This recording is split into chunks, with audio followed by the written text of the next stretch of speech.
उमेळमान फाटक क्रमांक 36 बंद, गावकऱ्यांचा संताप। खासदार हेमंत सावरा यांच्या हस्तक्षेपाने मार्ग मोकळा होण्याची शक्यता।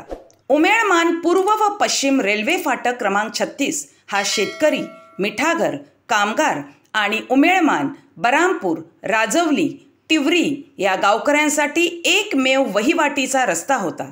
मात्र 31 जुलै 2025 रोजी रेल्वे प्रशासनाने कोणतीही पूर्वसूचना न देता अचानक वॉल कंपाऊंड घालून हा रस्ता बंद केला।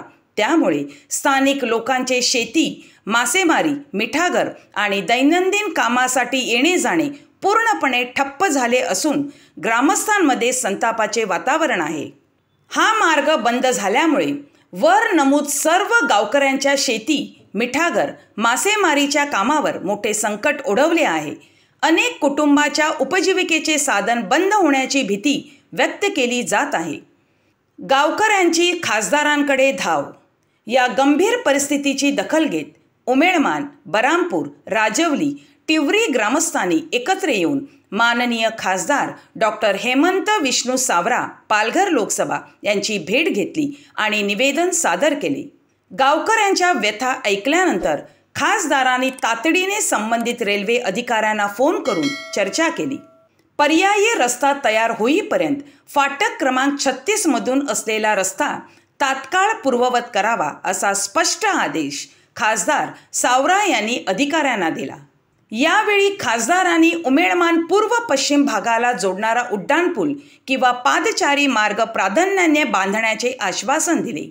हा प्रश्न केवळ वाहतुकीचा नाही तर शेतकरी आणि मिठागर कामगारांच्या जगण्याशी निगडीत आहे।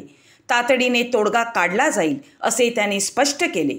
खासदारांनी दाखवलेल्या तत्परतेबद्दल उमेळमान, बरामपूर, तिवरी, राजवली या ग्रामस्थांनी त्यांचे मनःपूर्वक आभार मानले आहेत। निवेदन देतेवेळी सदर मान्यवर उपस्थित होते। नगरसेवक विवेक कृष्णा पाटील, ॲडव्होकेट रोशन यशवंत पाटील, पालघर जिल्हा लोकसभा संघटक व माजी नगरसेवक, श्री राजेंद्र अनंत घरत, सेवानिवृत्त मंत्रालय मुंबई, श्री सचिन घरत, माजी नगरसेवक, बहुजन विकास आघाडी, श्री भुलेश्वर घरत, श्री कैलास पाटील, श्री भरत पाटील, माजी पोलीस पाटील, श्री किरण पाटील।